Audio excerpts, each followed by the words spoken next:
Good morning, everybody. Good morning. We want to welcome you to this statewide call this morning.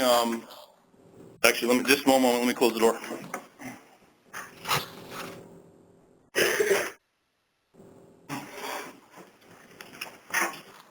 Okay. We took the line off global mute so we can do the introductions. When we have conversations, we'll unmute the line. My name is Anthony Kaoli. I'm the Regional Director, Contractor for the Alaska Region Training and Technical Assistance Center. We're a resource to the Administration for Native Americans. We're the Contracted Technical Assistance Center for the Alaska Region. We're funded through the Administration and Children and Families, Administration for Native Americans. We have a portfolio of more than 20 plus grantees around the state. Have funded numerous projects ranging from native language preservation and maintenance to economic and social development. So we'll talk a little bit more about our resources at the tail end of this conference, or this call today.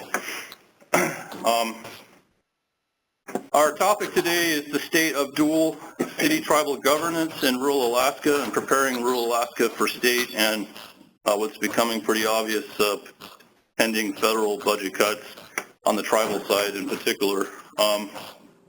And I have with me today James Sanders. Very pleased to have Jim here with me. Jim has decades of experience in rural Alaska with the Department of Community and Regional Affairs. Can you give just a little overview of your history? Oh, okay, sure. Well, I'm originally from Juneau, but in 1973 I started working for the Department of Community and Regional Affairs and continued in that capacity for a while, and then in the late 70s moved to Bethel, and I was a director for UPIC Manpower, which was the CETA employment training program. Then I did that for several years. I went to graduate school and then came back to Community and Regional Affairs and worked in the local boundary commission, and then ultimately, ran all of the regional offices for the department. Then I finished my career with the state. The last 3 years, I was the director for the Alaska Human Resource Investment Council, or now it's called the Alaska Workforce Investment Board. So in a nutshell, that's my history. But in those capacities, I did have a lot of opportunity to travel around the state and literally have been in every community in the state, and some of it distantly, but I have a pretty good understanding of rural Alaska, and particularly the YK Delta, because I did spend a lot of time working there. And I retired 15 years ago, and I've continued to do consulting work with Anthony and with the Denali Commission and with other agencies on community and economic development issues. Way on it, Jim. Jim and I go back quite a ways. We've been through this, lots of state revenue sharing before, back in the 90s when I was the tribal administrator in Winhuk.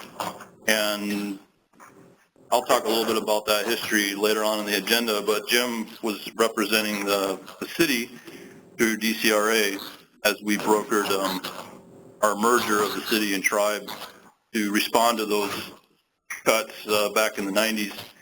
So I'm looking forward to sharing some of that history later on. And just a little background on us, 3-Star. We're a Village Corporation subsidiary. Perryville owns our company through their Ainska Village Corporation, Oceanside. Perryville is in a Lutik-Sukbat village of about 110 residents, and we have about 200 shareholders. I've been with 3-Star since 2008 as their first CEO, and I was brought on to basically spearhead the 8A development efforts of the corporation. Started as basically a one-person operation, and currently we have about 60 people on our payroll or subcontracted through our contracts here in North America, Asia, and Europe. And one of our proudest contracts is the one that I'm really proud of is our work with A&A and serving the villages. So it's a story of self-sufficiency. The community of Perryville actually originates from the Katmai area. Their villages were completely buried in 1912 after the eruption of Nova Rupta.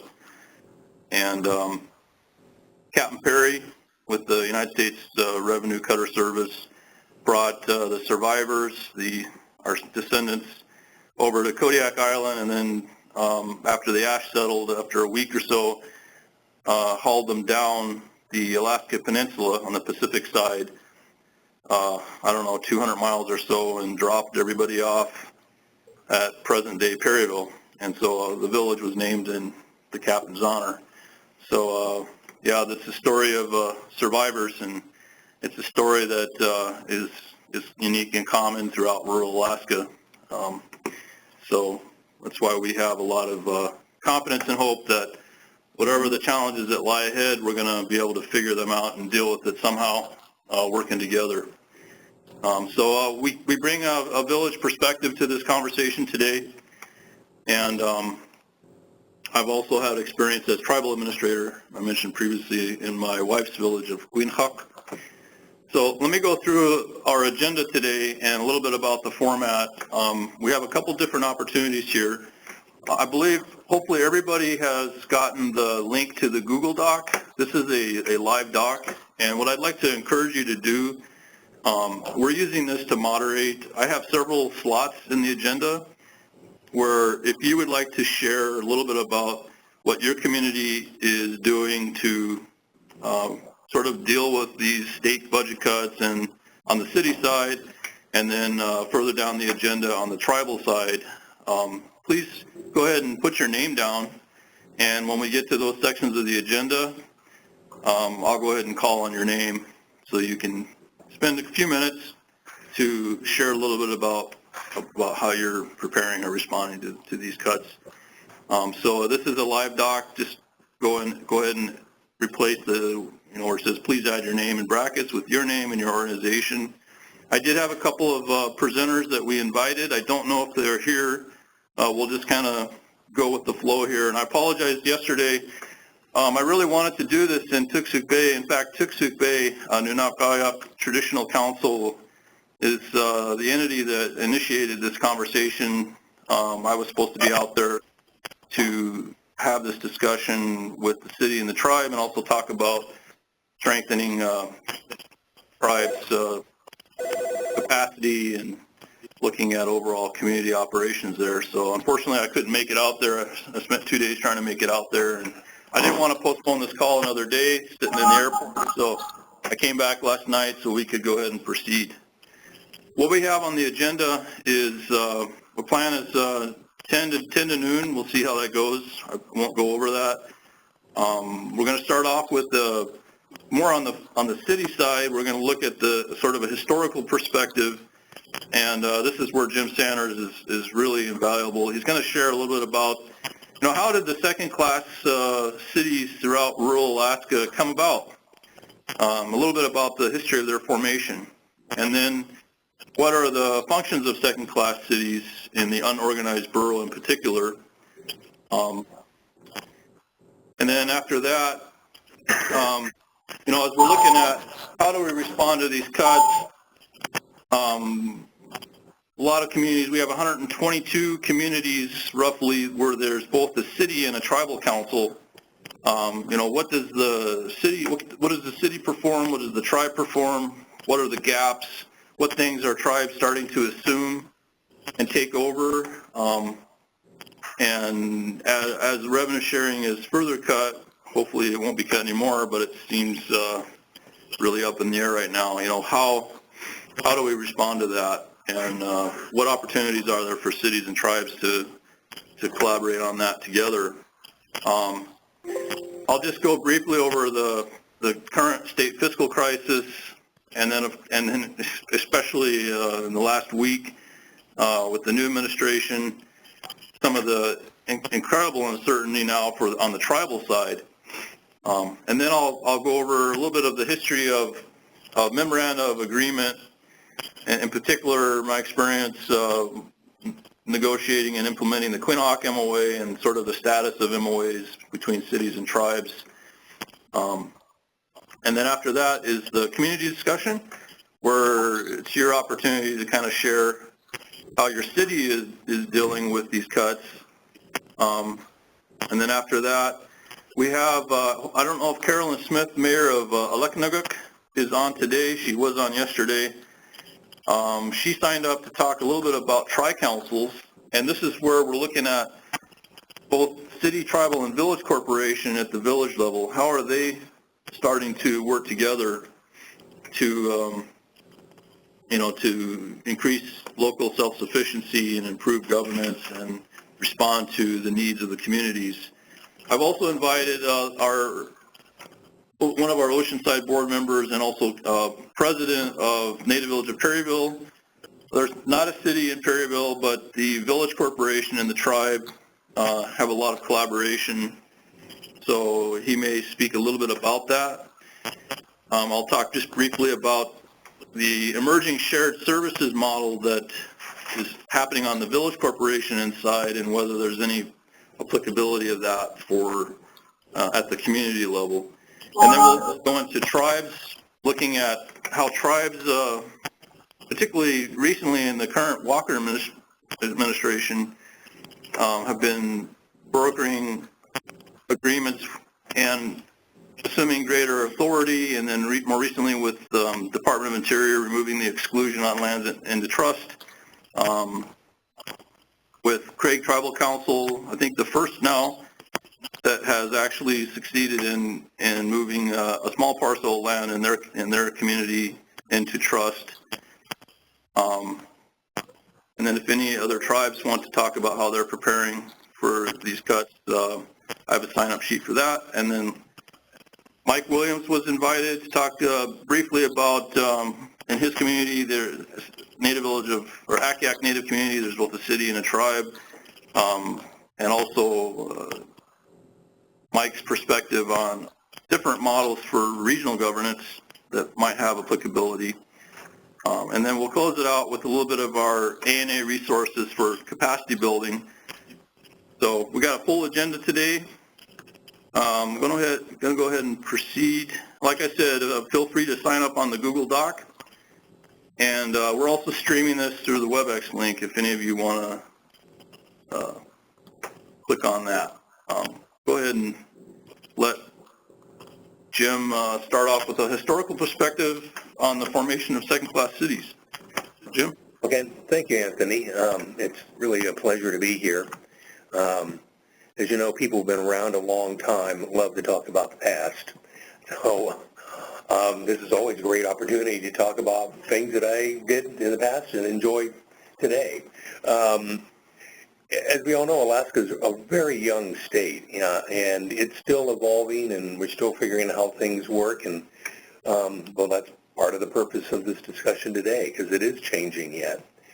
But if you go back to the 60s and early 70s, Alaska local governance was still being defined what it was and what was going to happen, particularly with regards to rural Alaska. Before statehood, the federal government ran everything, and they were the ones who would incorporate a city. The federal government had decided that there could be no regional governments, there could be no counties, there were no boroughs. There were only a few cities. I think Nome was the first city that was incorporated. That was in 1901. And Juneau, and Fairbanks, and Cordova, and Sitka were some of the big communities that had been incorporated. But rural Alaska was pretty much, for the most part, unencumbered by federal government, and the state government really wasn't even existent. When statehood came into effect, they wrote the Constitution so that there would be regional governments. There would be boroughs, and the boroughs had specific powers and responsibilities, and there would also be cities, and they defined several different classes of cities.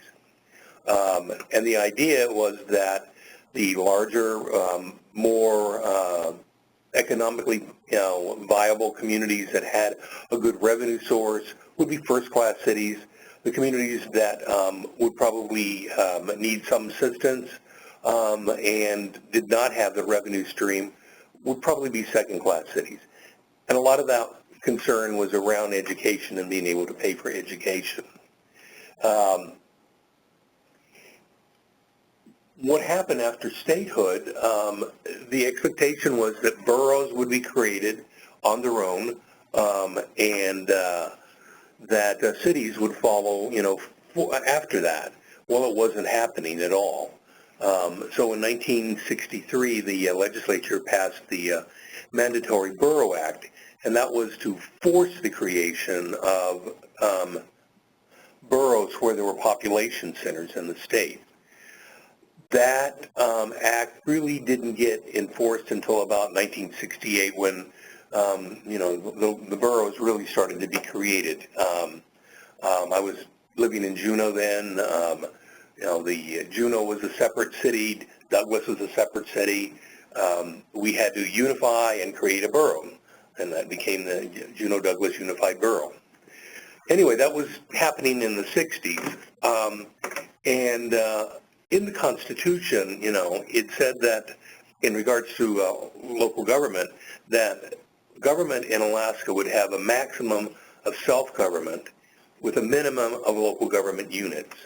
So they really didn't want to have a lot of, counties. They wanted to have large regional boroughs and then cities that would be controlled by communities. Again, the boroughs were forced to happen, but cities were not really incorporating. So rural Alaska was pretty much, most of the communities were unincorporated throughout the 60s. In the early 70s, there were several forces that started coming together that really made the state, when I say the state, I mean the power brokers, the people who were in the administration and in the legislature, were concerned that this wasn't happening. The boroughs weren't happening, and there were no state entities. There were no cities in most of rural Alaska. And they were looking at some things happening. Number one, the pipeline was, being negotiated. That was going to bring tremendous amount of money into the state. How were you going to get, portions of that into communities if there were no local governments?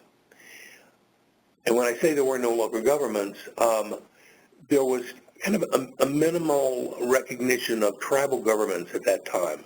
The tribes did not have a lot of money, so they really didn't provide a lot of services, and the BIA was a very powerful force in rural Alaska. Most of the programs were run through and administered by regional BIA offices. I remember, for those of you who might have been around in the 60s and 70s, the BIA office was about 6 or 7 miles outside of town, out of Bethel. It was out there all by itself, not connected to anything else. You had to go out there and meet with the director or with the program directors to,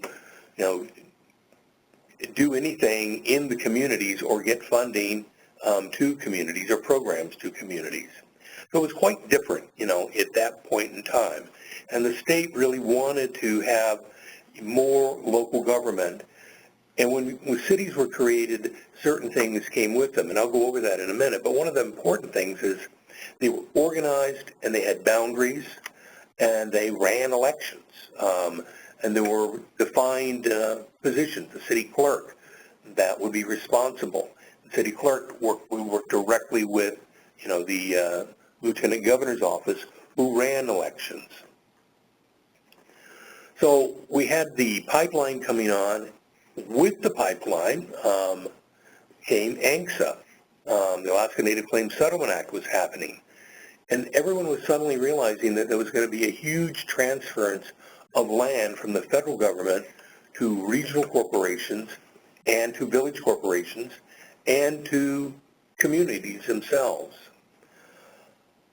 And the state was particularly, they were going to have the responsibility of, helping to define what land would be used and in which communities. They wanted to be sure that land that was given to a community had areas set aside for schools, for airport, for roads, for sanitary landfills, everything that the community really needs on into the future. And at that time, in the late 60s and early 70s, when I was traveling around, most of rural Alaska didn't have an airport, was not electrified. Waste was dumped over the bank. There was water, not really, it might be a central watering point, but there probably wasn't.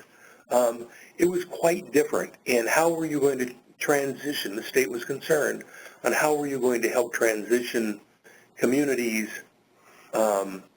into the future, and land was going to be one of the issues. So if there were cities, they could then select land, working with the ANCSA Village Corporation for future use for that city. So there was also an incentive to have communities created to define and figure out land use for future growth and development.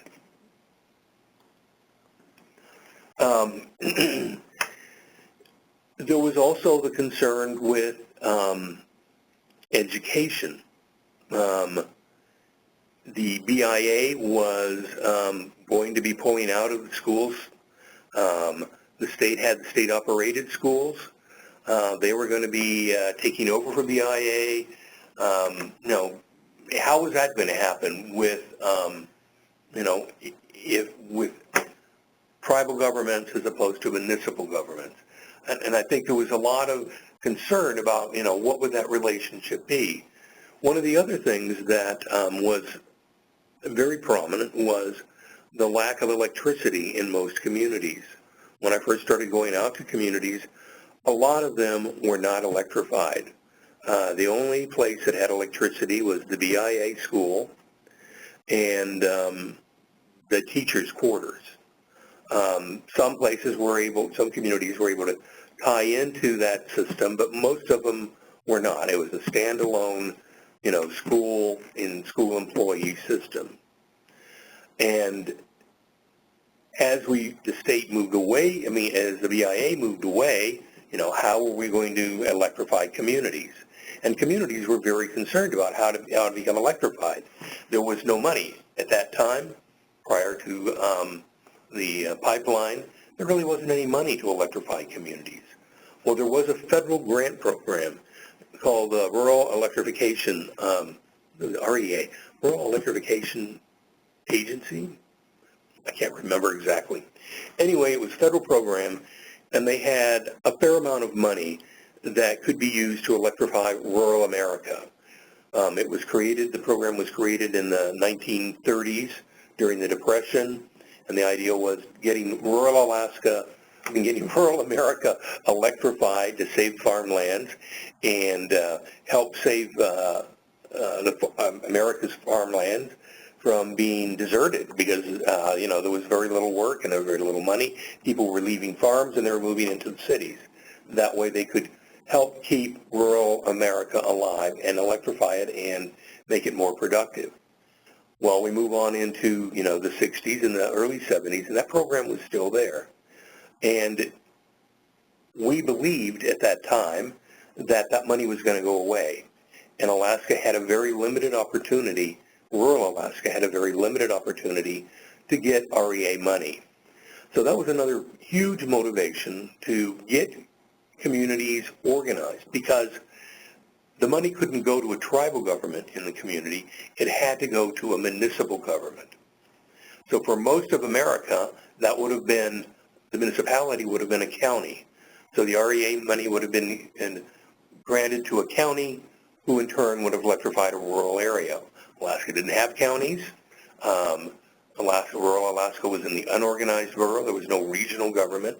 So you needed to have a local government in which to pass those funds on to. Also, the state felt, I think, I ran at that time the Rural Development Grant Program, RDA program, and it was the only money that really the state was, other than a direct legislative grant, and it wasn't very much of that. It was the only grant program going to rural Alaska to for communities to address local needs. There was a very small grant program, but it was difficult to put the grant money into unorganized communities as opposed to a municipality. At least that was the state's perception at that time. Because, number one, there were no banks, which is not any different than today, but there wasn't a communication system either. That was just when the whole White Alice stations were coming on. Most communities didn't have a telephone. I remember when I first started going to communities, and you'd get one telephone in community, and there'd always be a line of people waiting to use that phone. Literally a line to use that phone. So banking and operations was very difficult. So the state, we did all the banking. We worked with the banks. We had the checkbooks. We, being the state, we had the checkbooks. The communities would tell us, what needed to be done. We would write checks. And for communities that were well organized, which were maybe a city, maybe not, they would have the checkbooks, but we would handle the reconciliation of the checkbook. So it was a very different time than it is now. But there were a lot of motivations to create some sort of entity that the state could deal with, and some of these other programs could utilize a municipality for. That pretty much is, kind of what was going on in the very early days, and why we were incorporating. What I remember in the early 70s, right around 72, that's when Tooksook Bay was incorporated. The Local Boundary Commission, which is the entity that has the power to approve incorporations, flew around all of Alaska, and communities that voiced any kind of interest in becoming a municipality, they filled out the very minimum required of paperwork, and the state representatives and the Local Boundary Commission flew in, had a very brief meeting, and proclaimed that community a city. That's what happened with Quinhagak. That's what happened with Tooksook. That happened all through Alaska. There wasn't a lot of thought about, how it was all going to operate, or what was the revenue source going to be, but we needed to get these communities incorporated so that some of these other things could happen. They could deal with, the future ANCSA needs. They could deal with revenue from the pipeline coming in to work with communities. They could deal with electrification, deal with the school system. So that was the whole concept of what was going on at that time. We've evolved tremendously since then, but that, in a nutshell, is it. Any questions, Anthony? Comments? No, I'm thinking, how come I didn't read that history in the history book I've been looking at? You need to write the, James Sanders version of the rural Alaska, at least. Well, I think the state is really fortunate because there are people, like me and other people I've worked with who are still around. Yeah. Well, so the other thing that was happening in the 70s on the tribal side was, of course, PL 93-638 and the whole self-determination, where you mentioned that BIA basically operated out in the regions, and then through PL 638, the tribes began to operate and take over a lot of those functions, and then through the IHS contracting and compacting, the regional health corporations took over and assumed a lot of the health function. And then the housing authorities followed suit and so on. So that was happening on the tribal side. And then, well, that's a pretty amazing history.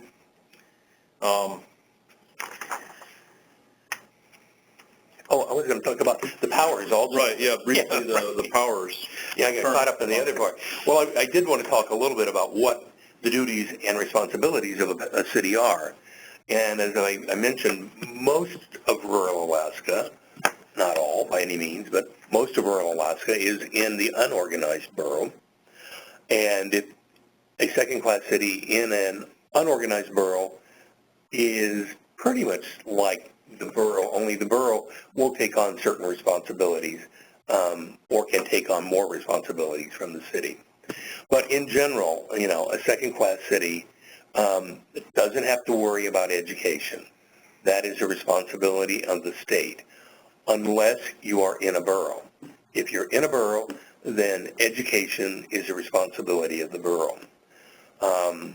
That's why a place like Bethel, which is it's pretty unusual to have a community as large as Bethel still being a second-class city, because the state, in essence, is paying for the education system going into the community. And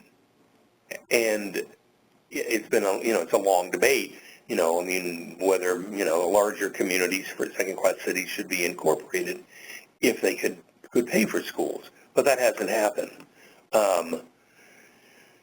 And if you're in a place like Dillingham, which is not in a borough, but it is a first-class city, it does pay for its schools.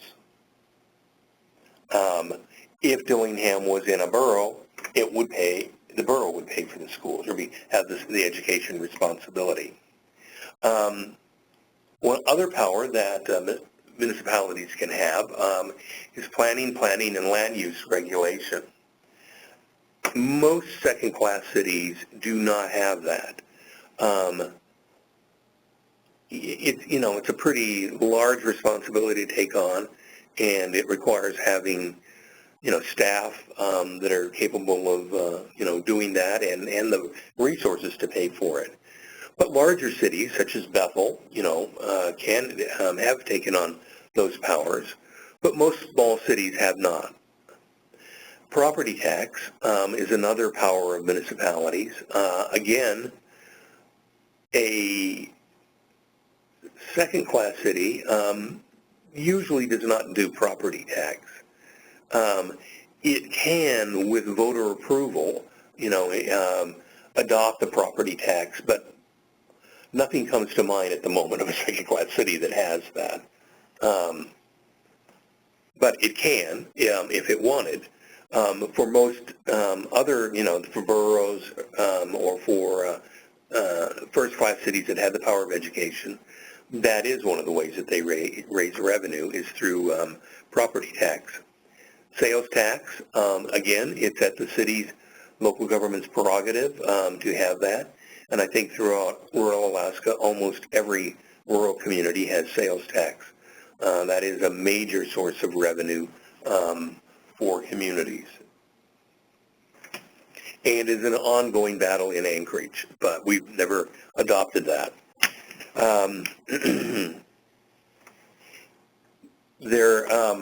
One other element here, the power of eminent domain, which is another power that a second-class city can have, and that is if a city is going to be putting in a facility or some sort of utility, and it needs a certain parcel of land to complete that project, it can take that land through the power of eminent domain. Again, that has to be approved by the voters to occur.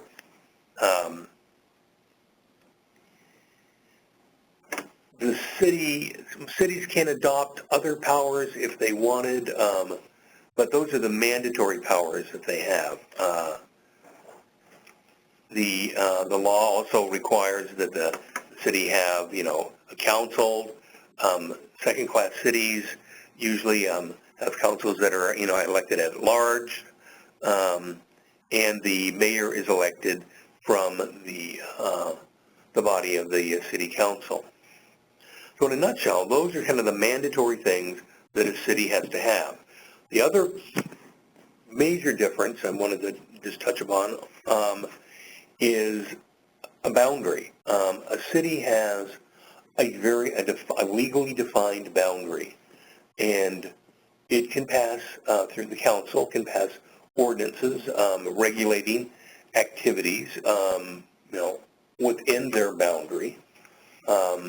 They can tax within their boundary, and the representative of the community comes from within that boundary.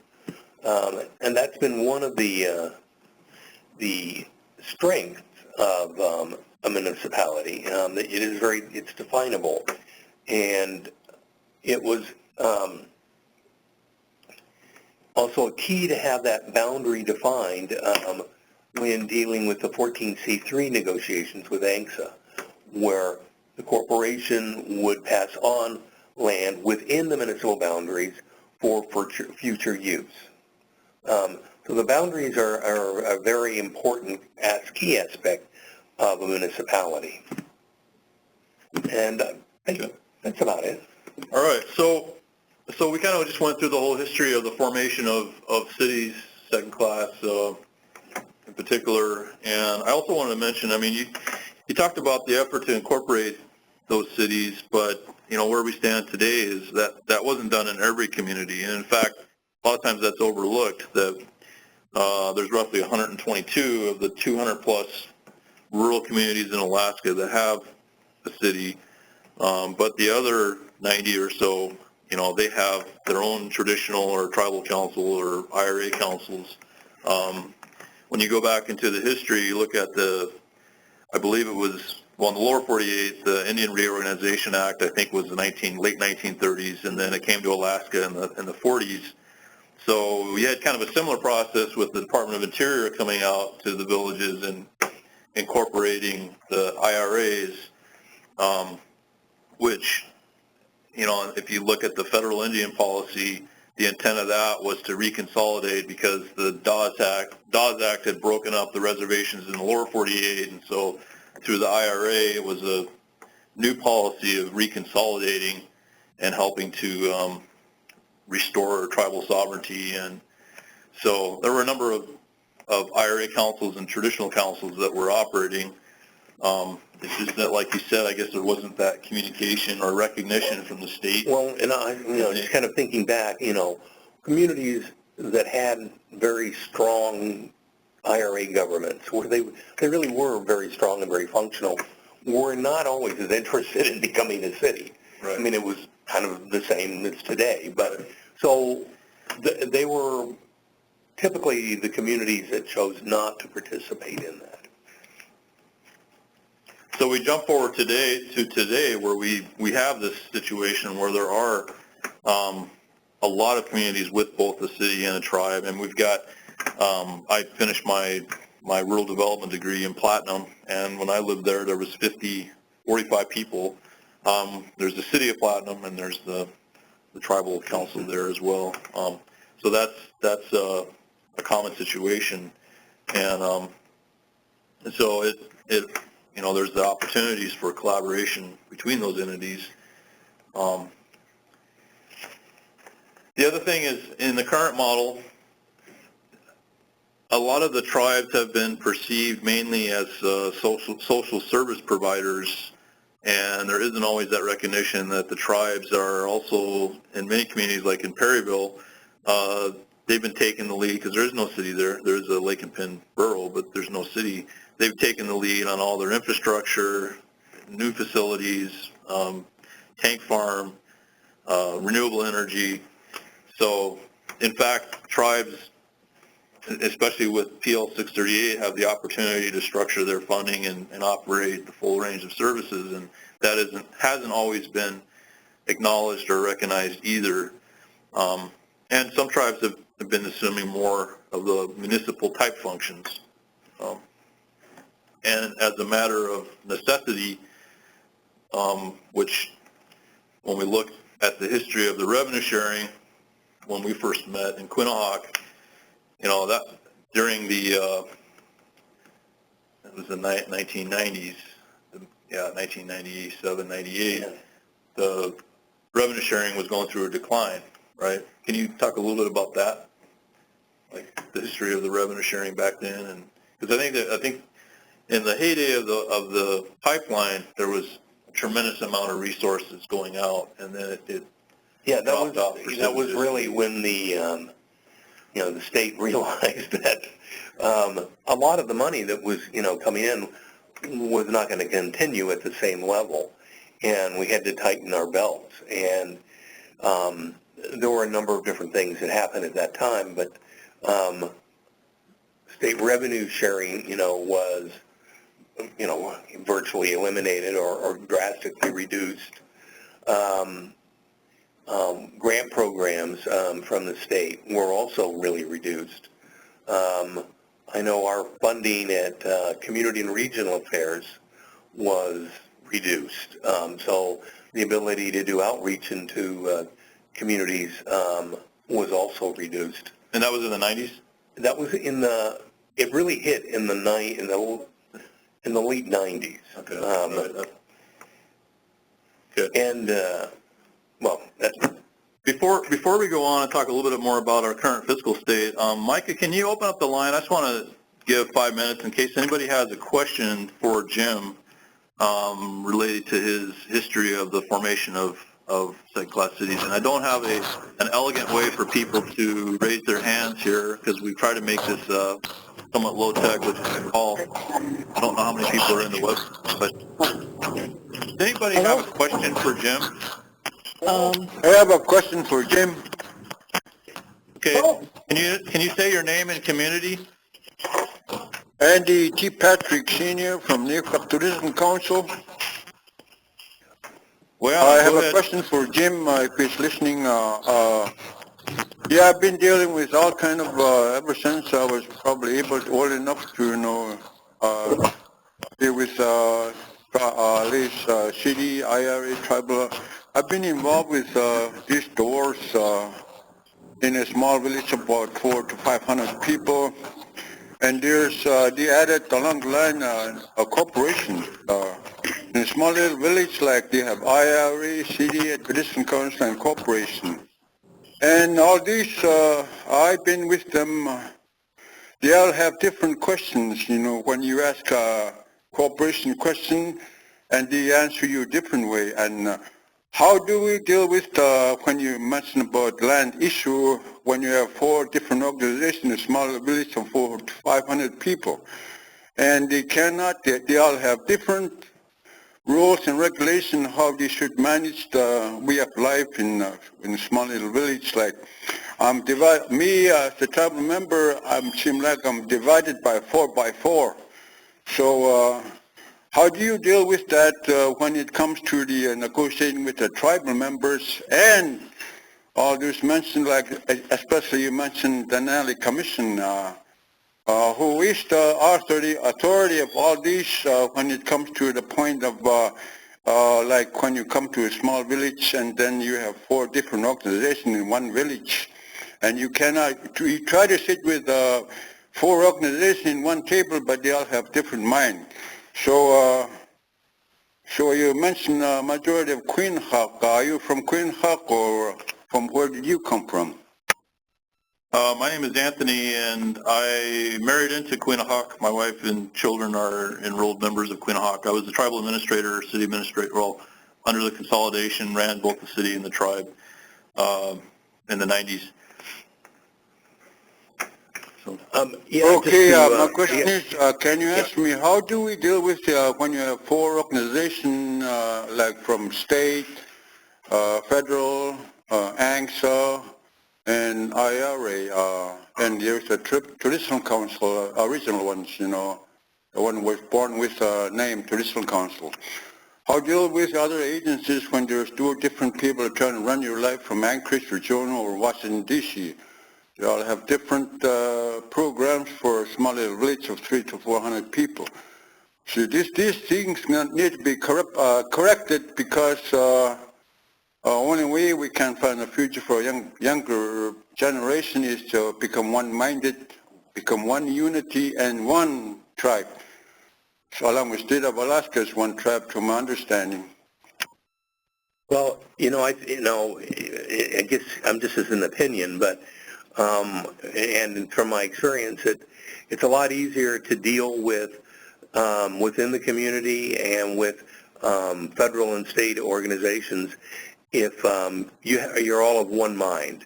If the community has one plan, and one of the way I know of doing it is developing a community plan that really identifies the priorities of the community, and that means that the tribe, the IRA, the city, the whatever organizations you have within the community, and the members of the community have all met and have agreed, these are our priorities, this is the way we want things done, and we all are in agreement. And if you're going to work with us, you're going to work with this plan and through this plan. That's about the only way I can think of. But it's a process that you have to go through, and you need sometimes someone who is not necessarily a part of the community to help pull that plan together, because when someone from outside of the community comes in, they don't have any biases. They're not connected to any one group or any one organization. So, maybe hiring and buying some expertise to help you develop that plan that you all agree upon and that you work together on maintaining and keeping it current. Any other suggestion, Anthony? Well, this is going to be something, this really is the crux of the issue right now, is we've got this incredibly factionated system where we've got so many different entities in the communities, and the amount of energy it takes to try to bring everybody together is huge, and that's one of the things that we were faced with in Quinnahock. To give a little history of that, actually, when I was the tribal administrator, the leadership, particularly with Frank Fox at the time, wanted to consolidate and basically have one local government, one tribal government in the community. And so we were moving down that path with the tribe assuming more functions, more of the responsibilities. The issue, however, was when they were looking at potentially dissolving the city, that couldn't be done without resolving the city's debts. So that's when we set up the MOA and sort of merged all the functions with the tribe handling all the funds and everything so that we could stabilize the city and take care of their debts and prepare them for, down the road when eventually the city was going to be dissolved. But that never actually happened, and things were actually quite productive under the MOA, which lasted for 16 years. But now we're back to the situation where we've got two different entities, the city and the tribe, two different councils, and, the challenges of coordinating and trying to get people back on the same page. So I think, what we have is it's both a liability and also can be an asset. It can be, with the different entities, it can be highly productive, or it can create challenges that set communities back. And so I think it's going to have to be something that each community sorts through and decides how they move forward. Do they look at sort of cooperative arrangements where they're streamlining and having the city contract with the tribe to assume functions, or vice versa, or moving towards a single tribal government, or even there's even discussion in the Delta about a single regional government. So that's kind of why we're raising the issue today is what can we do in the short term and what's the longer term solution to this state of dual governance. So I appreciate the question. We'll take one more question from the group. Billy Duck, can you go over the eminent domain and the land use again? Oh, well, eminent domain is a power that a municipality, like a second-class city, can adopt. And the procedure and everything is defined in the ordinance about, how you would do that. But to have eminent domain, you have to have a vote within the community that approves the city council having that power of eminent domain. So that would be the process. If they were going to getting eminent domain powers, if to use it, usually, there has to be a project or something that's going on, and a piece of property is needed to complete that, and that property is for the common good of the community. Maybe it's a road, or maybe it's, a water line that has to go across someone's property. And the value of that property has to be assessed, and you have to pay the individual who is giving up that property the value of that land. And usually it's not the individual who's, deciding that. It's, again, a process where the value of the land is appraised, and then it's negotiated with the individual, and the city gets the property. But they have the ability to say, yes, it's going to happen. And then the land one, what was the question about land? Would that be like a lease agreement or buy the land? Usually it's buy the land because, it's presumably it's a permanent facility that is going in, but I suppose it could be a lease if it was something that had a limited, time use, where maybe you need to, stage a project, and it has to be, on a certain piece of land to do this. I guess a lease could be negotiated. But normally it's something that's going into the community that's permanent, like a road, and you wouldn't lease that. The city would own that property through the power of eminent domain. Okay, and the last question I have is the unorganized community considered a second class? No. To become a second-class city, you have to go through a process and develop a petition. And I think, you have to have like 10% of the registered voters sign it, and you submit that to the local boundary commission, and then they come out and they hold a hearing, and then they approve it. And it's kind of an involved process, but not. They had the Community and Regional Affairs typically helps communities develop those, and then the local boundary commission, will make their decision based on what you submit. Okay.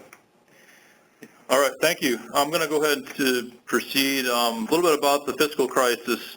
So Jim mentioned in the 90s the history of revenue sharing, and at that time they were scaling that back substantially, and now we jump forward to 2017 where we're kind of essentially in the same boat again, where we now have extremely low oil prices and a $3 or $4 billion deficit.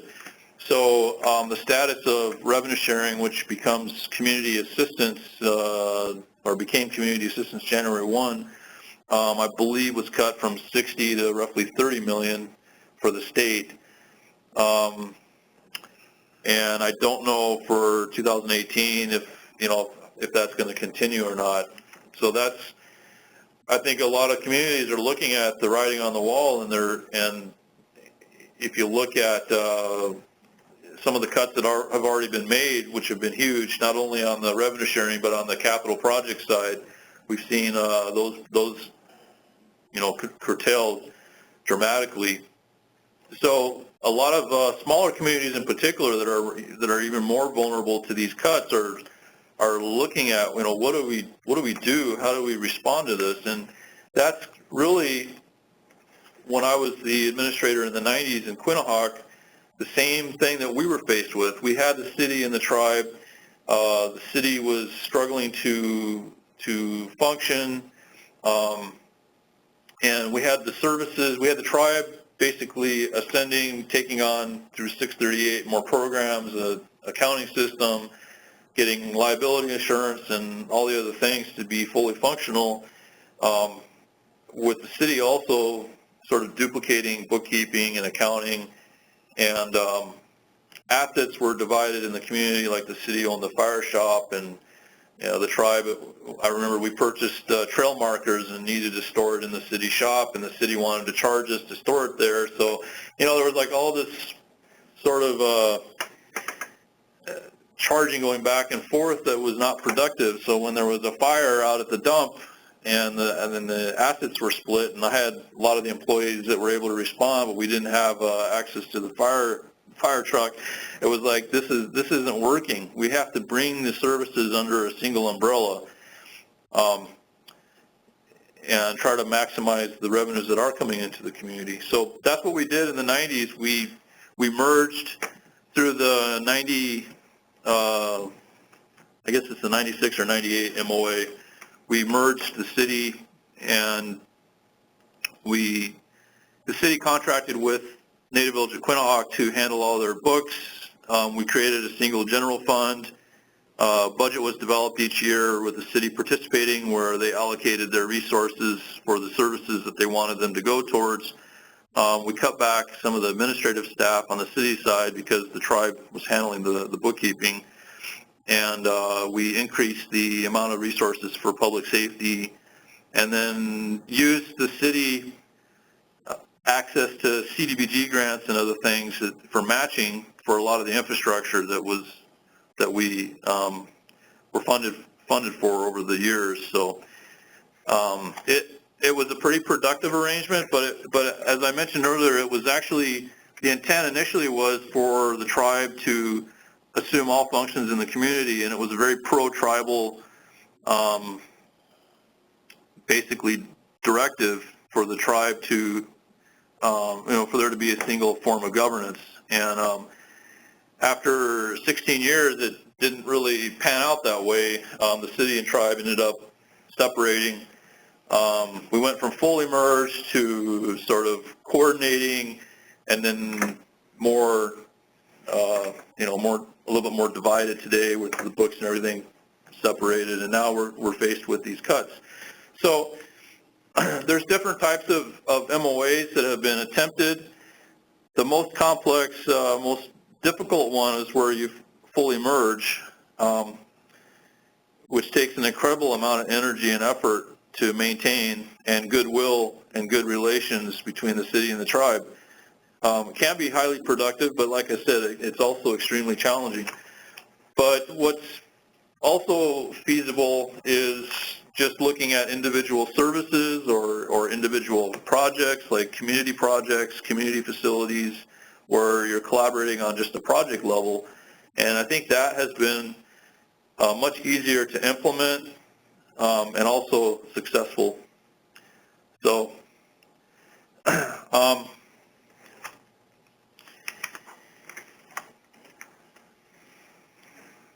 so that's a little bit of the history of the MOAs. Some of the other MOAs that have been developed around the state, Cayena attempted a merger. I think that lasted about 2 years.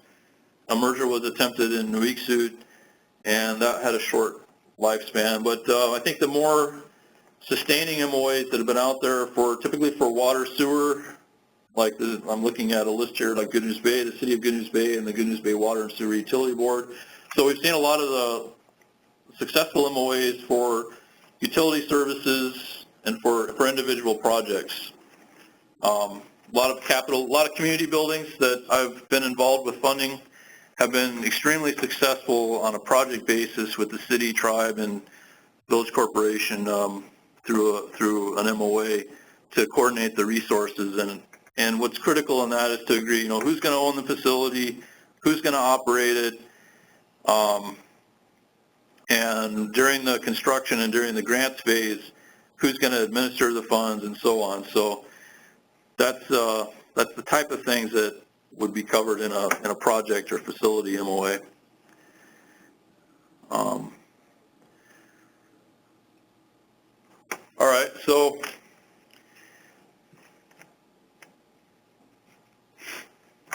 the clock is moving very quickly, and so what I want to do now is I want to open up a discussion, and I have one person signed up. I'll go ahead and let Paul Johnson talk a little bit about your experience and how the communities that you're working with are looking at and dealing with some of the budget cuts. So Paul?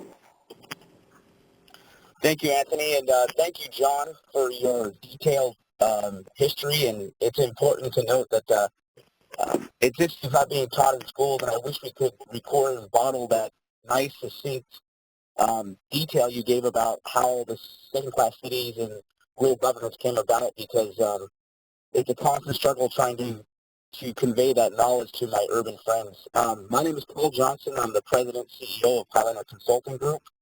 I've been doing rural economic development consulting in Alaska villages and lower 48 tribes for just shy of 20 years.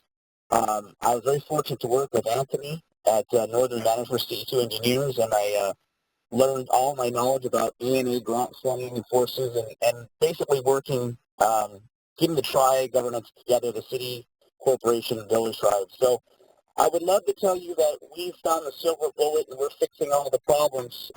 Mainly, I talked to several of my clients. We represent the Mulatto tribe. We also have contracts with Quick and Hyde regional tribes. We represent 3 communities in that area. And we're also working with lower 48 tribes. So, and all the communities, whether it's the interior villages or southeast, they all face the same challenges.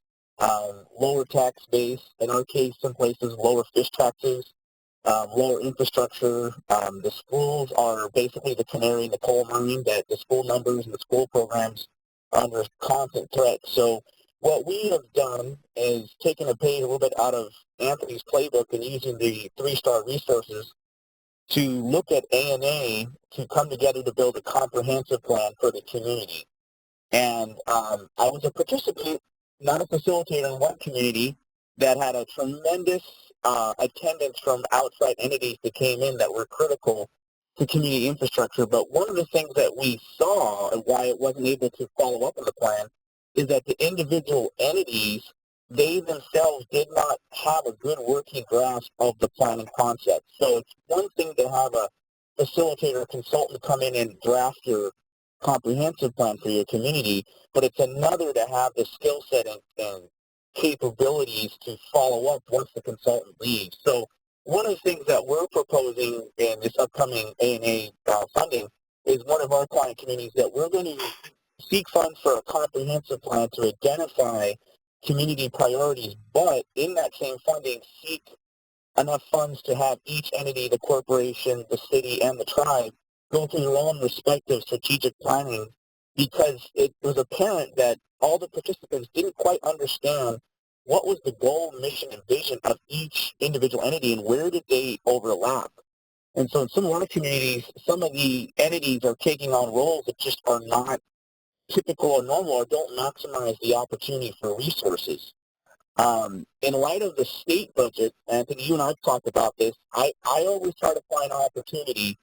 And in years past, our rural communities have faced a lot of outside management involvement of critical elements such as subsistence and management of resources, whereas we saw, well, if the state is budget's tight, why don't the tribe go and make an outreach to say, well, we'll take over fish and game management of our area. So, I mean, it actually went to some areas where, you know, we thought at one point the federal government would be a better source of funding to help the tribes to build capacity. So we try to address some areas such as transportation, taking over management of some of the DOT-maintained airports, and trying to utilize tribal business entities. So, and then the last part I want to close out, we are retained by a lot of lower 48 tribes because of our work and experience with the Inkster Village and regional corporations in the 8A federal contracting realm. But we also bring back a lot of innovative tribal services that we learned from lower 48 tribes, areas of digital sovereignty, how tribes are working to improve broadband, telemedicine, and also an energy independence. And so it's kind of a two-way street where we bring our knowledge from what we've done in Alaska, but we're also trying to bring back some elements. But the concern over the funding has directly impacted our ability to service our villages, but more so it's placed this element of uncertainty, and people just don't know where the next move is. And so it's critical to get these community comprehensive plans. It's important to build the strategic thinking and understand where the resources are and be fully engaged in that planning process. But again, thank you, Anthony and John, for the opportunity to speak and listen. And I truly believe that your efforts are the right path direction.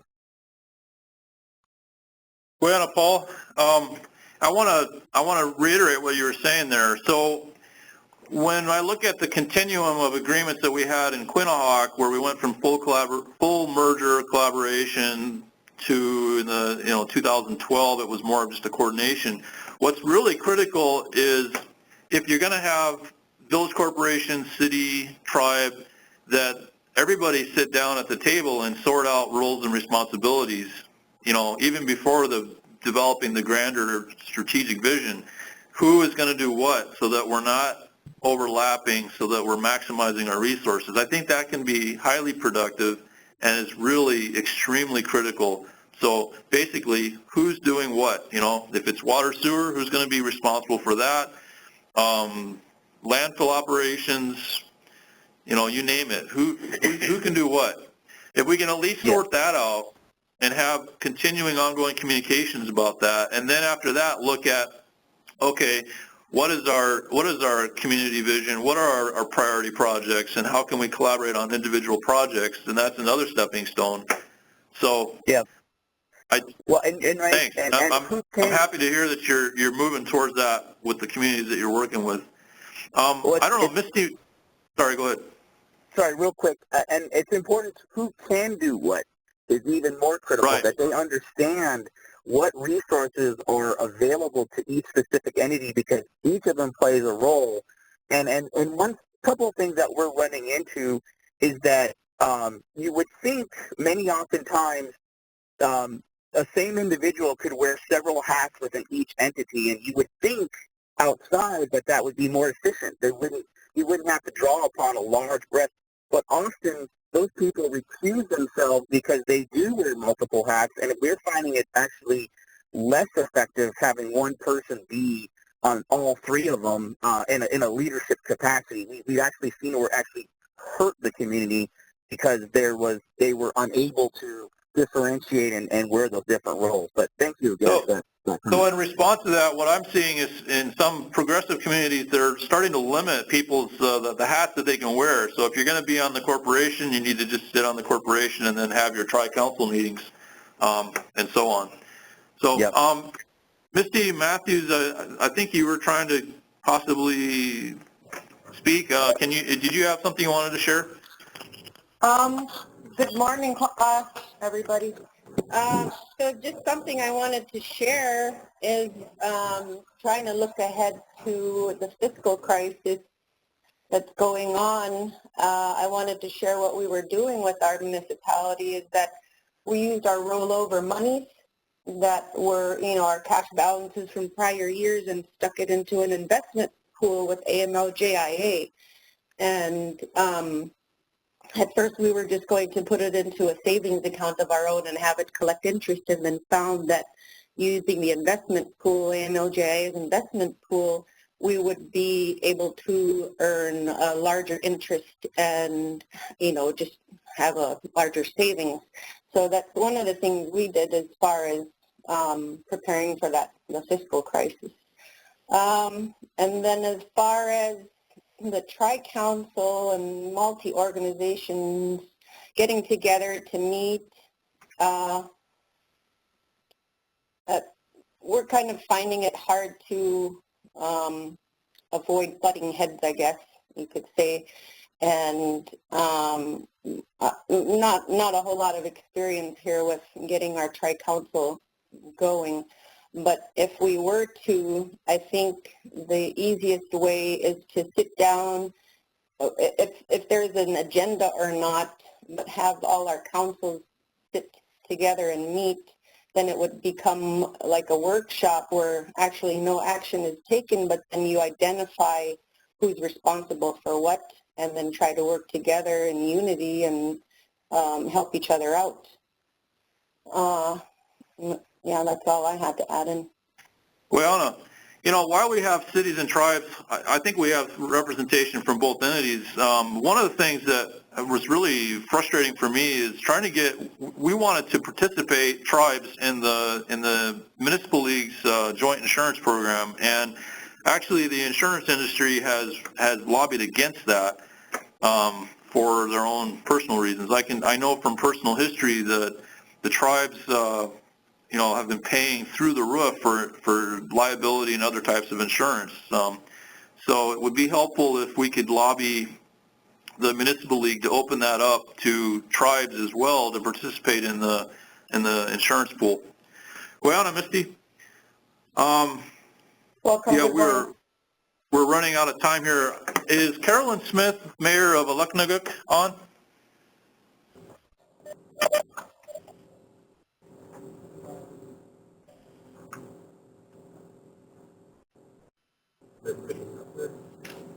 Okay, don't believe so.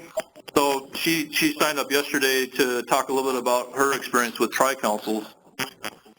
And I can tell you one of the things that we left out in the MOA between the city and tribe in Quinhagak was the role of the corporation. And the reality is, for a lot of the development projects, the corporations, of course, they have access to the gravel in a lot of communities through their with Chalista or the regional corporations. So particularly in Quinhagak, you can't really develop much without gravel. So it's really critical that the village corporations are brought into the fold as well.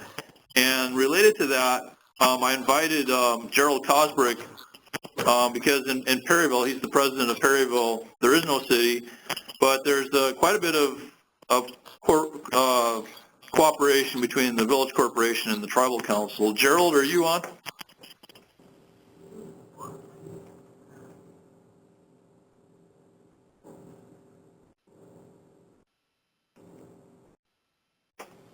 Nope. Okay.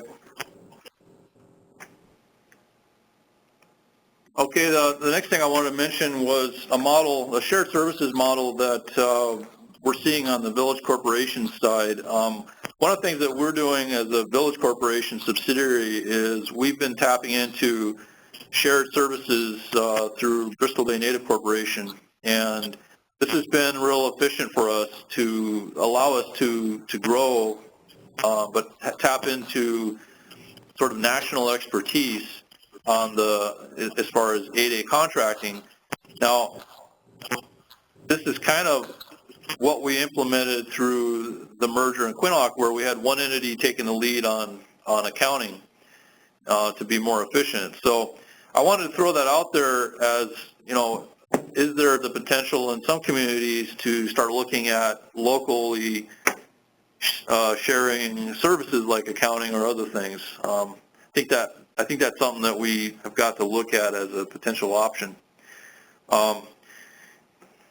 The rest of the agenda here was to take a look at, okay, we've seen how the cities have evolved, and more recently now tribes have become more functional. And when we were looking at the gaps between cities and tribes, there's jurisdictional gray areas that have stymied tribes from clearly governing. I remember just trying to respond to simple things like on the Knicktop, we were trying to regulate human waste and through tribal ordinances, and it became quite a challenge. So more recently, we're seeing developments where the state is looking at partnering with tribes and expanding the ability of tribes to handle like misdemeanor crimes.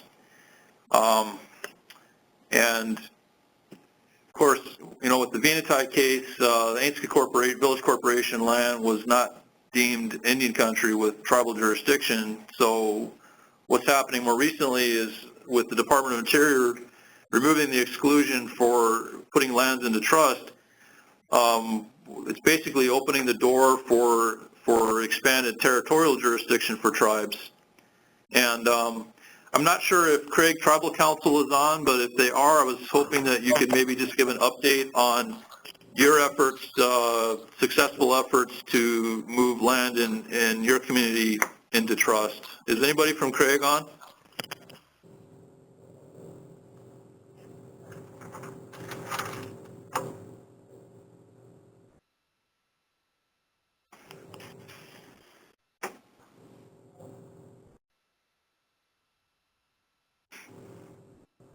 Okay. Well, I have an article, if you want to read it, it's at the bottom of the agenda, and basically Craig Tribal Council is the first tribe in Alaska that successfully petitioned to move, I think it was an acre of land or less. I think it's under their tribal office. They've moved that into trust status now, and other tribes are looking at doing the same from the standpoint of not only preserving and protecting their lands in perpetuity, but also to strengthen local tribal governance. We saw recently with Anvik, where their tribal court, the state recently brokered an agreement with them to allow for for the tribe to handle some local cases, I believe misdemeanor cases. So we're seeing more of that kind of developments happening, and you know, allowing tribes to assume greater functions, particularly in the event that there isn't a city in their community to handle those. So, Mike Williams, are you on? Yes, I am. Well, Mike, can you talk a little bit about, in your situation with the city of Akiak and Akiak Native community, how you are dealing with or anticipate dealing with the cuts, and also you are looking at a more regional model for expanding tribal authority? Yes, briefly. I've been involved with, studying up the Alaska Native Claims Settlement Act, and also worked as a city administrator for Akiak for a while, and then I also managed the village corporation before, and I was pretty familiar with the Title 29, and also what Jeff alluded to in terms of funding and getting infrastructure, clinics, and funding to do some here from the state. And what we were able to do was to, with the amount of revenue sharing and assistance from the state has dwindled over the years, ever since, the time when we were able to lobby the state and get trucks, 100,000 fire trucks, and etc. We were able to do that, but now it's different, and what we've been able to do,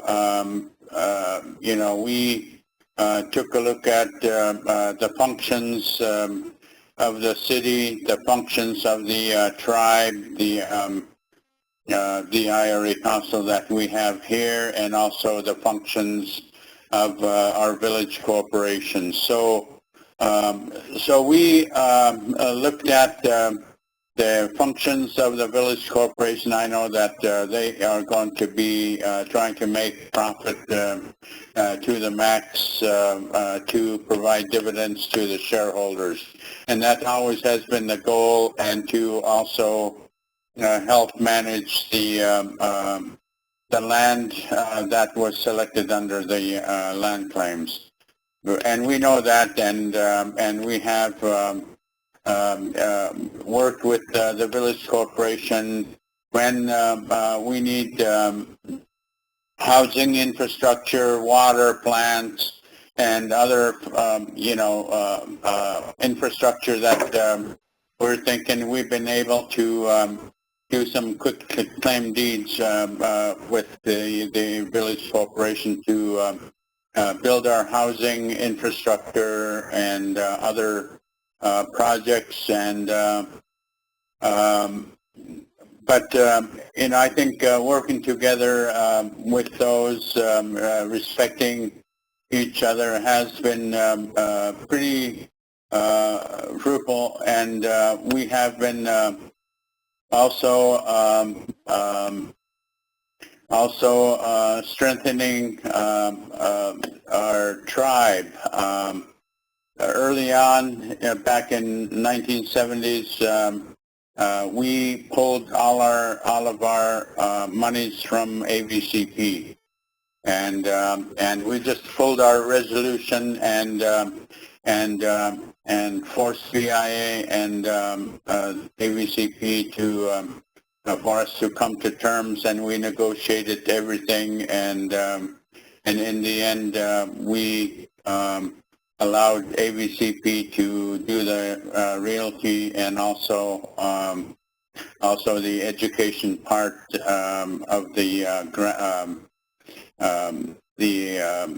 services part, and but the rest we took everything, all the contracts from AVCP, and started managing everything. And what we did with a second-class city, there was a vote by the citizens of Akiak to dissolve our city, so we can have one government here in Akiak. The others, Akachuk, Tooksook, Kasigilok, I think there's a couple more. There were 5 communities that dissolved their cities, but we worked to dissolve the city, and we paid all our debts and everything. And but we, the people voted here, and it won by, I think, by 1 vote to keep the city. So what we've been doing here is that the city would operate the utility, the electric, and the dump site, and those are the only things that that the city would be responsible for, and the tribe assumed all of the public safety, the tribal courts, and everything else, setting up that, providing all of these services, social services, and dealing with Indian child welfare.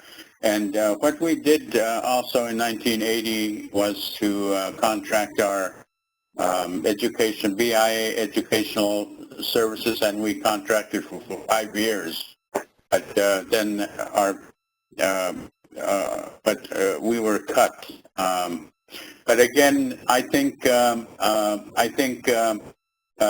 with our resolution challenging the Secretary of Interior, we felt that he still had the responsibility, even though the Secretary had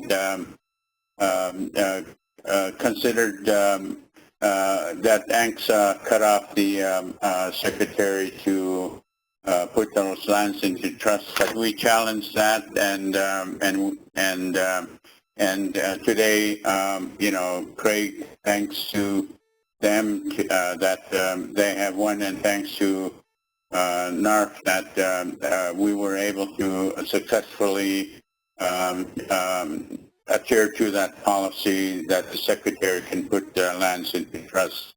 And in recent times, we met with the governor and the tribal leaders in light of the decision by the state not to pursue challenging the lawsuit and settle that. We met with the governor and see what we can do to, in light of regardless of trust or no trust lands, because our villages are suffering, lack of police protection, lack of support, impacts by climate change and everything else. I think what we can do is to maybe introduce legislation of what we can do right now on an emergency basis in light of the budget cuts in the state. Even though that our villages, our small villages have been deprived over the years from the assistance from the state, and that's not enough to take care of the villages. But I think right now, with the amount of domestic violence, the amount of suicides and et cetera we're dealing with, I think that's the way to go. And lastly, I would suggest that we've been taking a look at the regional constitutional government model to unite the 56 villages here. That would and the regional committee did a process along with Carl Jack and Nelson Ngapak facilitating that process to see how we can economically and our issue of jurisdiction and police protection, public safety, and everything else, business incentives, tax, etc., and also the relationship with the if the mine is going to be developed up in Donlin Creek, how are we going to deal with that? But I think there's options. There needs to be consistent conversations for villages to sustain themselves into the future. And I think we want to strengthen the village corporations, the regional corporation, and also our tribes. And hope, I think those communities that have no cities, I think need to be treated equally as well. But those are my comments, and I think a lot of work needs to be done, and it's up to the tribal governments to decide the future. So I'm glad, with the progress we're making with the Anvik tribe and also the interior tribes that are transferring their lands over to the tribe for jurisdictional purposes. It's awesome, but I think, we cannot continue to operate status quo because it's killing us. We need to change and to have these hard conversations, and I really appreciate you putting this conversation on dual governance and multiple governance in the communities to start that conversation again and to come up with solutions. Liana. Mike, I really appreciate you coming on the call and also for your efforts at promoting sobriety around the state. You've been an inspiration to a lot of people, so Guyana.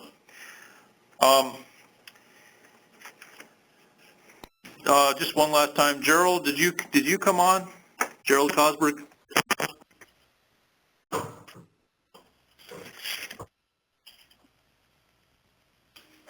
Okay. Do we have anybody else that would like to share your thoughts or have questions? Please announce yourself and feel free to chime in. Yeah, good morning. Do you hear me? Yes. My name is Andy Patrick Sr., Traditional Council. I want to go back to the guy that talked about 14C on Anglo rules and Anelka rules and regulations. Newtok is one of the village that never had any IRA or city. They had city, but it was dissolved in 1997. Now that we are involved with, we're trying to relocate to a better and solid place, but we're being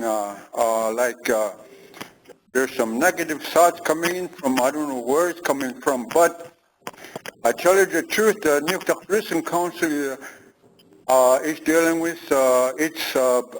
what if, like to my understanding, 14C was supposed to be incorporated, but in Newtok they never had 14C, and it can involve with now. It's trying to deal with the relocation effort, and we are hitting some thick walls because of the corporation doesn't want to work with traditional council, and dealing with land issue, and it's in our constitution bylaw that Newtok we're trying to relocate to the island just about 10 miles south of us, and we can't get over there because of the land issue. And right now the Native Corporation is working with non-profit and Native Corporation. I mean Native Corporation working with this new entity that surfaced not a few years ago. They called themselves Newtok Village Council, and they're a complex between and what is the greater, who has the greater problem in 2004, House of Congress and House of Representatives have authorized the corporation here to give the land to his original shareholders, and now right now we're hitting some walls, thick walls, that we need that land that was supposed to be. It's been Federal Reserved, and I talked with Chalista and all the BLM people, and the land selected for relocation effort has been Wildlife Refuge Reserve ever since Russia sold, claimed to sell Alaska to the United States. What is the purpose of this 14C blocking the tribe from relocating to the new site? I need some answers, and I need it really. We're running out of time. Maybe it could be our last year Newtok existed. So we need some understanding between the land issue, and it's a public law 109, and it's a law, and we can't even move. Yeah, Guyana, first of all, neither Jim or I are 14C3 Ainska land experts here. I can tell you that there are a number of village corporations that have transferred lands to tribal entities. I believe Kipnuk, well, I'm not sure. I think Kipnuk, almost all of the land, the village corporation land, has been transferred. Other village corporations have done that. There's been talk about shareholder dissenting rights and so on, and attorneys sort of impeding the attempts of village corporations to transfer lands to tribes, but it's been happening, and I think that conversation is going to happen again because of this land into trust. Some village corporations may want to look at the village core areas, transferring it to the tribes to put it into trust. So I don't have a specific answer to your question there, but I can tell you that the other village corporations are transferring lands to tribes, and I want to open it up. Is there one other question or comment before I have Lynn Marie Church talk about some resources? Anybody else have a comment?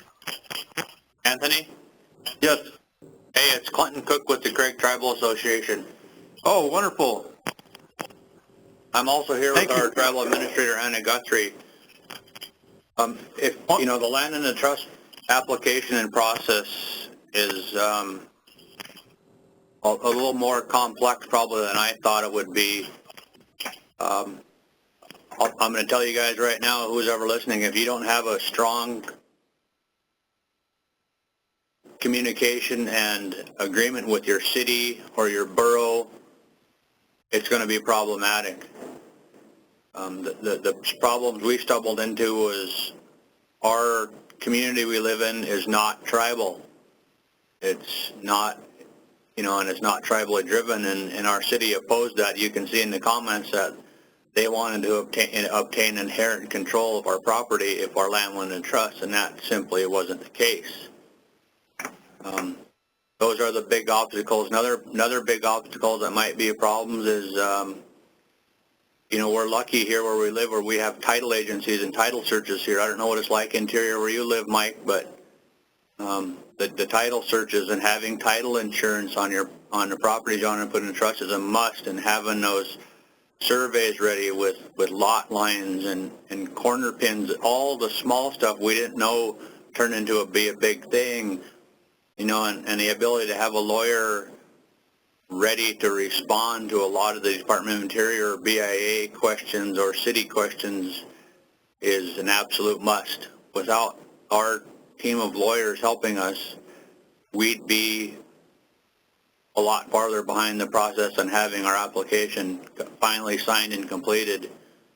Those are the struggles we had, and they were real struggles. There's a lot of stress involved with getting these documents, because there's a lot of pressure on the Craig tribe to have this done before this last inauguration that happened last week. And we're here to help. We're not here to make tribes rebuild what they want to do. If you have questions, feel free to email Anna or myself, and we can help with the processes and the headaches that we learned from through our process.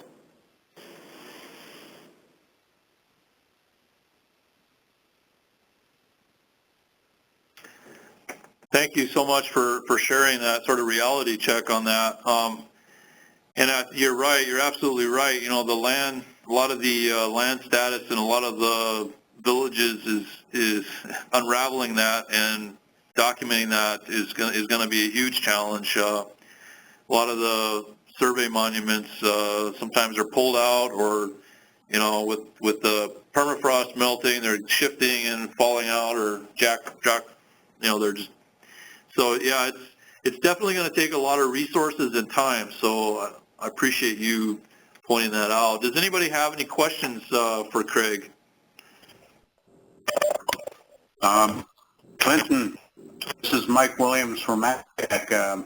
I just congratulate you for going through that process, and that 16-point process that the Department of Interior requires. I know it's not going to be easy for any of us in that process, but I'm glad Craig,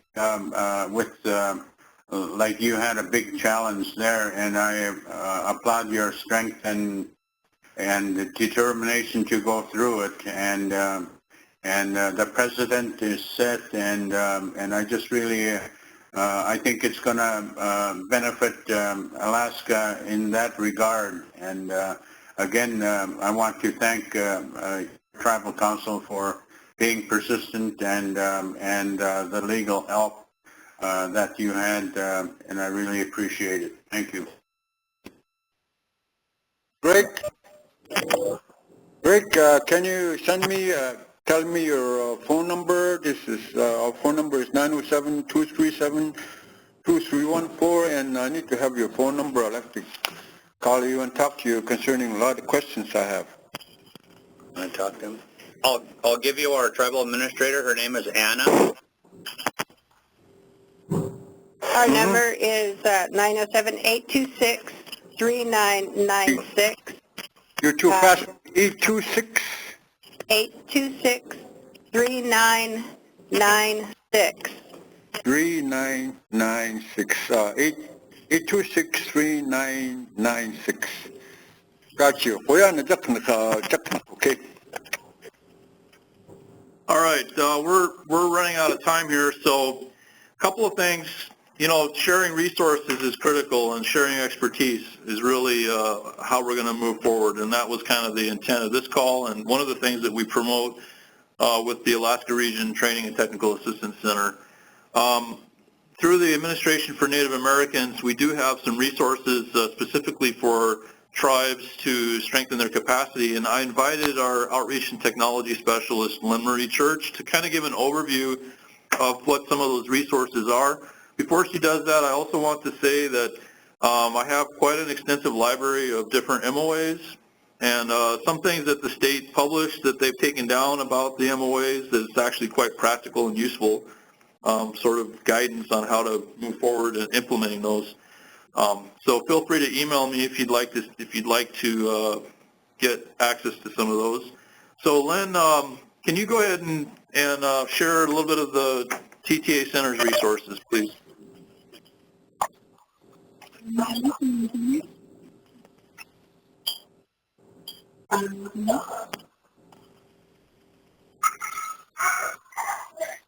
Anthony? Yeah. Yeah, my name is Lynn Church. I'm the Outreach and Technology Specialist for the Alaska TTA Center. I'm originally from Tooksook. One of the resources we have with the Administration for Native Americans is the Alaska SEDS program, and SEDS stands for Social and Economic Development Strategies, and this program is focused on community-driven projects to design to grow the local economies and strengthen Alaska Native families, including preservation for Alaskan Native American cultures, and decrease the rate of current challenges we are talking about today, and caused by lack of community-based projects and social economic infrastructures in Alaska Native communities. And I encourage a lot of communities to take advantage of this funding program, because with the challenges we face within Alaska with the deficit and the current administration, and it's going to get a lot harder now to get funding for our communities. And currently under the Alaska SEDS program, we have 10 projects, and this year there's going to be another round of funding opportunities. And I think Anthony would have more detail on how long these programs last for.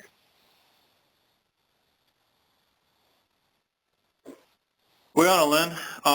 Yeah, so we're looking at that funding notice coming out hopefully mid to late February. There's been a notice for public comment that was published, so ANA is proposing, because it got out, it's coming out a little bit late, the timeline to complete it will be probably just 60 days. One of the things we're doing is we've set up training and events around the state. We have, we've got a general project planning and development workshop happening January 31st in Anchorage.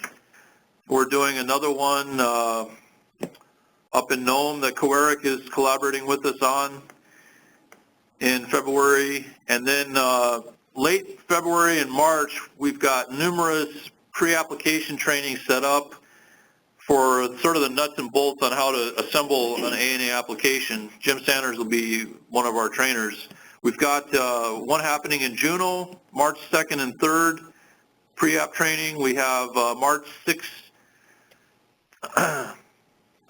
6 and 7, I need to confirm those dates, in Barrow and in Bethel, and in Nome, March 9 and 10, as well as in Fairbanks, March 9 and 10 for our ANA pre-app.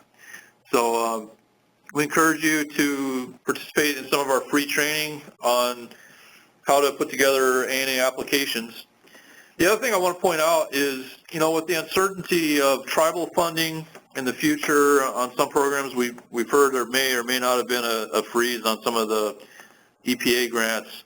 We're going to need to increasingly look at alternative funding sources, and there's a number of databases on foundations that I think we need to start looking at, and also there's been a lot of funds raised through crowdfunding. So these are some of the emerging trends that we're seeing, and we offer resources through Lynn on how to set up different crowdfunding sites. So feel free to reach out to us for that, and we encourage you to participate in some of our trainings and pursue the Alaska SEDS program. There's also the National SEDS program through ANA, and then we also have preservation and maintenance for language, as well as Esther Martinez, immersion funding. So it's exciting, some of the projects that are happening around the state. Before we close out today, I just want to see if there's one last question from the group. Anybody have a pressing question before we close out here? Are ANA grants competitive? Yes, ANA grants are competitive. However, we were fortunate that the Alaska SEDS program was reinstituted. So we have a set aside for Alaska for, it's roughly $1 million. It funds about 5 to 6 projects. So that came back last year, and that's been helpful. So. And are the travel expenses covered by the tribe, or can ANA help fund? I truly wish we could cover travel, but we don't. We have been partnering with different entities, like in Coeric and Nome. A limited number of seats have been sponsored for that training that we're doing, where they brought people in. So, and also in Barrel last year, Alaska Growth Capital helped us to pay for travel for people to come in. So I am trying to find regional partners out there that can help cover travel, but we don't personally, through our contract, pay for travel expenses. We just provide the training and the meetings, the space, and the instructors and the books.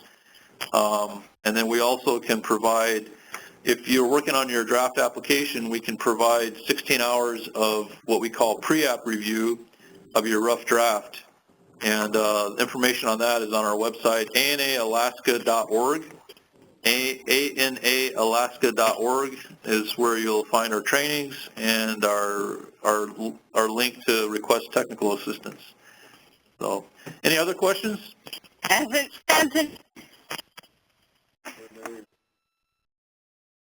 Yes? This is Jamie. So with the budget cut, would it be best for NVK and CD to start up and redo an MOA between CD and NVK? How would we start that again? We just need to start that conversation and set a time to sit down together and look at that. Okay. That's all we got to do. There's models out there. There's different examples. It's just a matter of, we just need to sit down and sort things out. And I think that's pretty much in every community. We all have that ability to do that. So that's why I'm hopeful that we're gonna survive these cuts, and our Native communities are going to continue to be strengthened. So, oh, go ahead. Anthony, one question. This is Warren from Peniscope. Yes. It's about the trust land. How long does the process take to get the land over to the tribe for jurisdictional purposes? And the second part, the guy from Talk, I think he should have their corporation take a look at their 14C2 map boundaries. Well, Warren. Yep.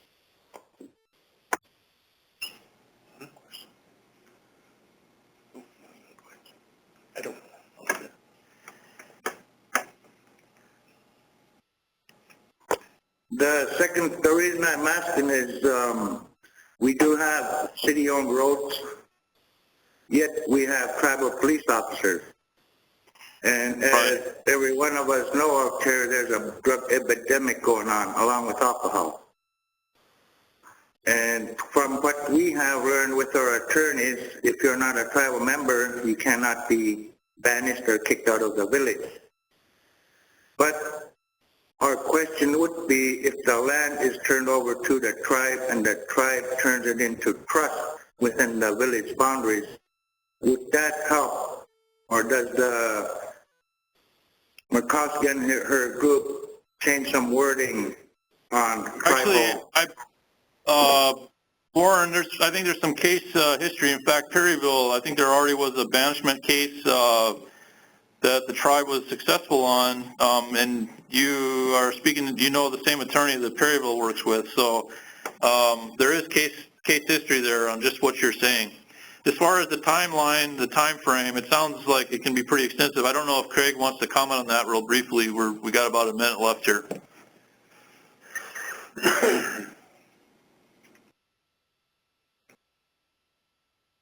Fast Walker.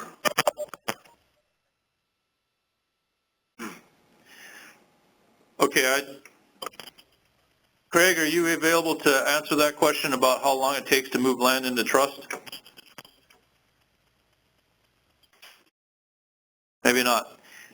I think the real it'll be interesting in the current administration if they're gonna, you know, how that's gonna proceed. We'll hope for the best. I'm assuming it's a pretty lengthy process, and especially if you don't have good site control and a history of that and documentation of that. So that's certainly a project that you could put into an Alaska SEDS program to fund the resources for that, and so that might be something to look at.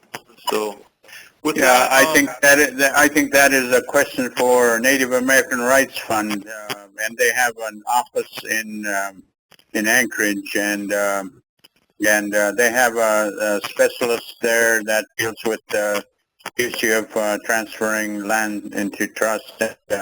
They'll answer your legal question there. Thanks. Well, Mike.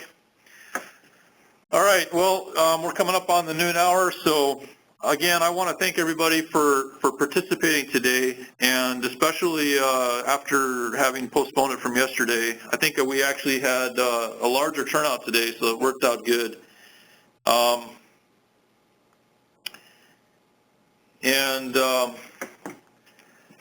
Thank you, Jim. Thank you for everybody that shared today. Hopefully we'll be able to continue this conversation and work through these challenging times. So, we're going to sign out here in Anchorage. Everybody take care.